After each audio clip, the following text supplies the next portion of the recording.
Welcome back to the Celestial Perch. Today I'll be looking into the Shroud Covenants, and we'll be looking at one specifically. Now normally I would just have all of these in one video and try to keep it nice and concise, but since they have made so many changes to the Covenants, I wanted to go over one individually and give it a little bit more attention and detail that it kind of deserves. So to start, we'll be looking at the Instrument of Desire Covenant and how it plays out in the new 3.6 patch. Now, before we dive too much into the Instrument of Desire, we have to go over how to actually get your first Covenant. They've changed it a bit, so in 3.6, the first time you enter the Shroud after completing the Breach the Shroud project, you'll be offered to join a Covenant. This Covenant will be based upon your ethics, your civics, and several other factors. You can also choose a Covenant later by spending, I believe it's 2,000 energy credits and 500 Zro. Because you can adjust your civics and ethics, as well as a few other minor system changes or playstyle changes that can heavily weight your Covenants, you effectively can choose a Covenant at the beginning of the game, simply by choosing specific ethics and civics, and completing certain actions during the game before you complete the Breach the Shroud project. Now, looking more specifically at the Instrument of Desire, we can see the bonuses are positioned around just general job production. Once we've breached the Shroud, and we select our Covenant, if it is the Instrument of Desire, we will have to complete another special project, and once that is completed, then we will get the starting bonus of plus 5% resources from jobs at the cost of 12.5% increased pop upkeep. Although the 5% isn't a huge number, because it affects all jobs within your empire, it is rather powerful. So having this bonus will mean that you will be producing extra alloys, extra consumer goods, extra minerals and food. Just really any job you have within your empire will get a slight bonus. The 12.5% pop upkeep, on the other hand, can be a bit more of a nuisance in the early game compared to the old Instrument of Desire. The governing ethics attraction was a lot easier to manage, especially as a spiritualist empire. Having a lot of spiritualist ethics attraction, you could generally mitigate this almost entirely, whereas the pop upkeep will require you to have additional food production, as well as maybe some extra consumer goods production. As you'll notice, this hit is a lot more on your early economy than it used to be with the Instrument of Desire. We get these bonuses as soon as we complete the Confirmation Special Project. We can move up in the tiers, as shown here, by accumulating favor. Now, we will accumulate a base favor of 0.03 a month, but this can be increased by various systems shown here.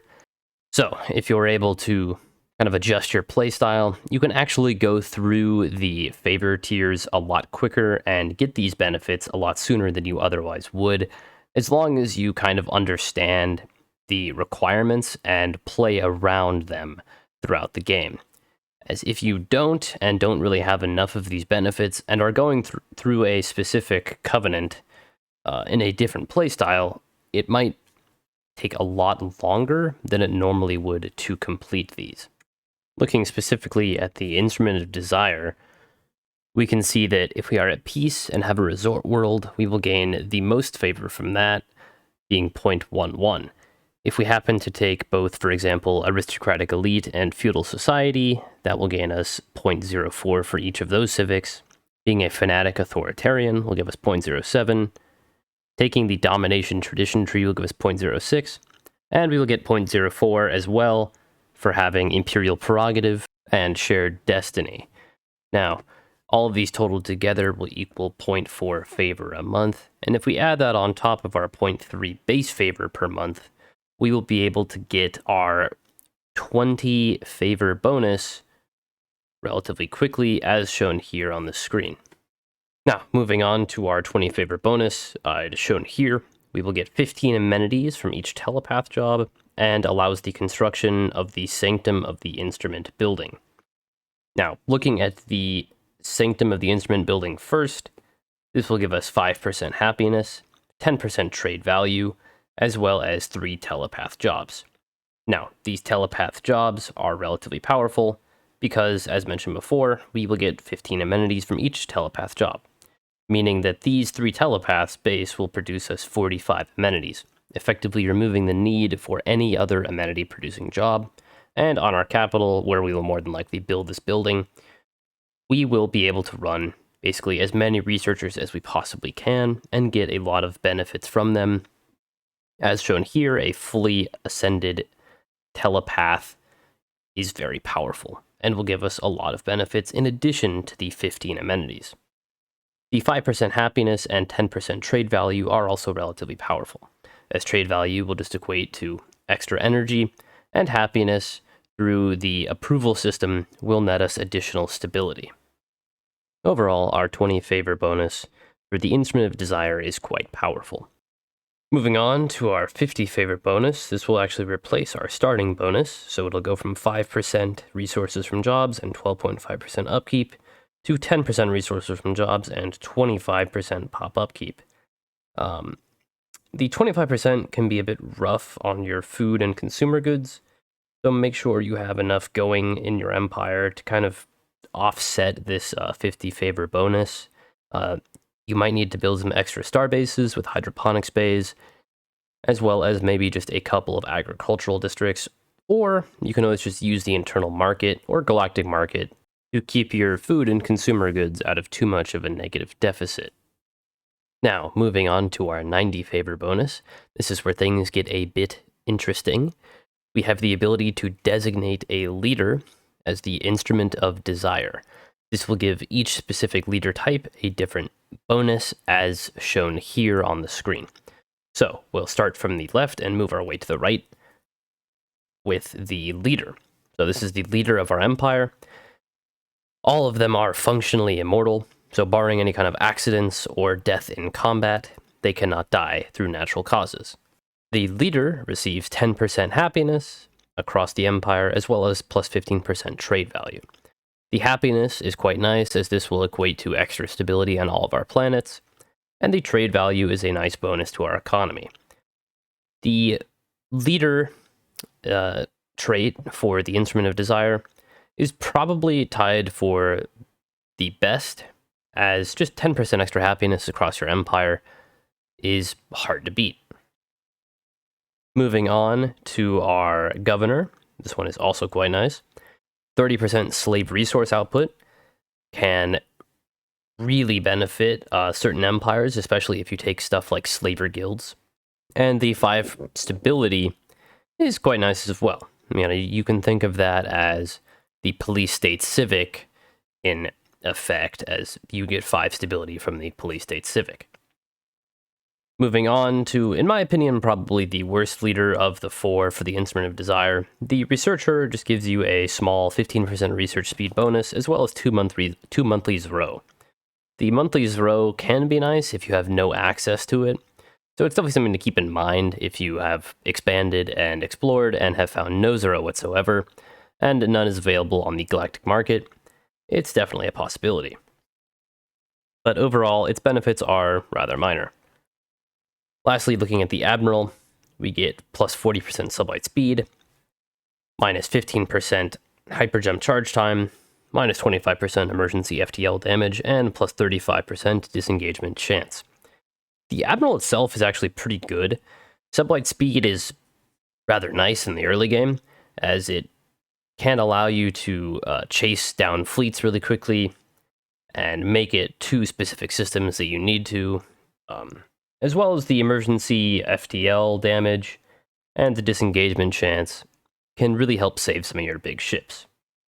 The 15% hyperjump charge time, similar to the sublight speed, will just help you navigate through the galaxy a bit quicker, and it seems to be the Instrument of Desire Admiral is heavily focused on kind of like a hit-and-run strategy.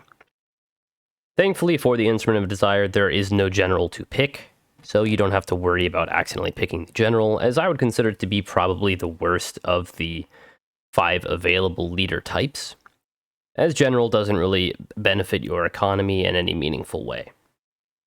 Now, moving on to the 150 favor bonus, which is the last one we will receive, it will give us an option to unlock the Mark of the Instrument technology. This technology, once completed, will give us the Mark of the Instrument utility slot.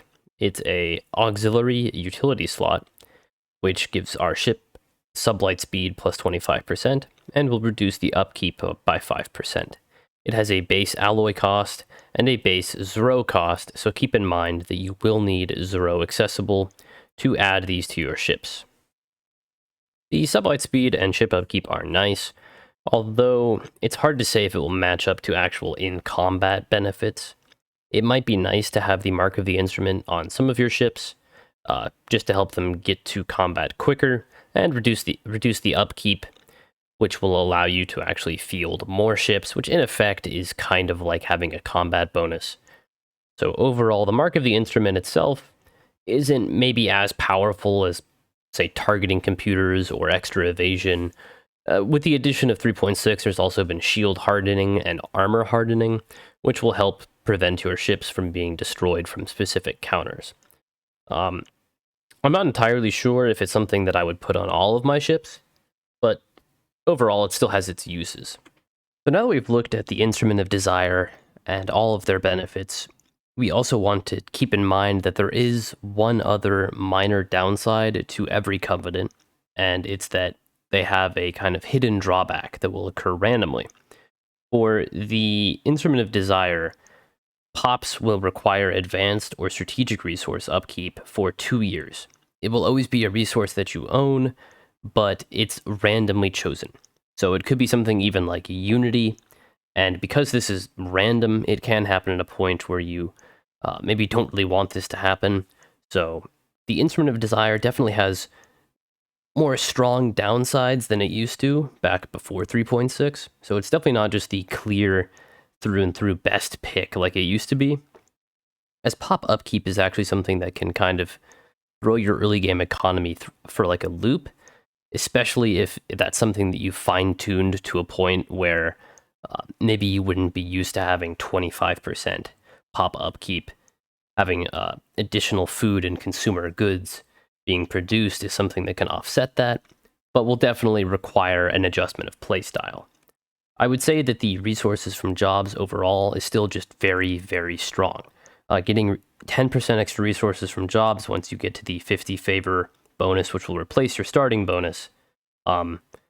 This will affect all jobs, so like I've stated before, it's very, very good. The 15 amenities from Telepath job can't be understated how powerful that is. It effectively removes the need for any other entertainer job, and just simply having a telepath or 2 on a planet will not only give you other benefits, but will fix any amenity issues you might have. The Sanctum of the Instrument building is good, and the Chosen of the Instrument leader between the ruler and the governor, also quite powerful. The only downside is that you do have kind of a relatively weaker researcher and a very, very specialized admiral. The Mark of the Instrument tech also is, in my opinion, a bit subpar. Really, the best benefit to it is to just have the reduced ship upkeep, as by the time you get to the 150 favor bonus and get the tech and put it on your ships, the 25% sublight speed might not really be enough to justify taking it over some of the other utility slots. But overall, I would still say the Instrument of Desire is one of the best, if not the best, Covenants to pick.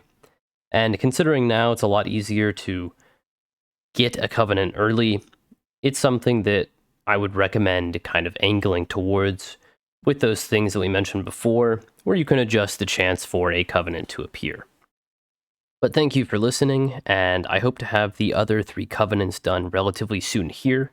And in the final video, I will also kind of just go over a brief ranking of what I think is the best Covenant and what I think is probably the worst Covenant. Keep in mind that this ranking will be a little bit more nuanced, as each of the Covenants kind of plays into a different playstyle, but even considering that, there are just certain benefits that are a little bit better than others. So once I've reviewed every single Covenant and kind of have a good idea of how each one works, I will finish that rating and get each one on just kind of like a rough scale of A to F, and then put them obviously in order of 1, 2, 3, and 4. But thank you. If you're interested in more Stellaris videos, please like and subscribe, and press the bell notification if you would like to know when I upload videos. But thank you, and have a blessed day.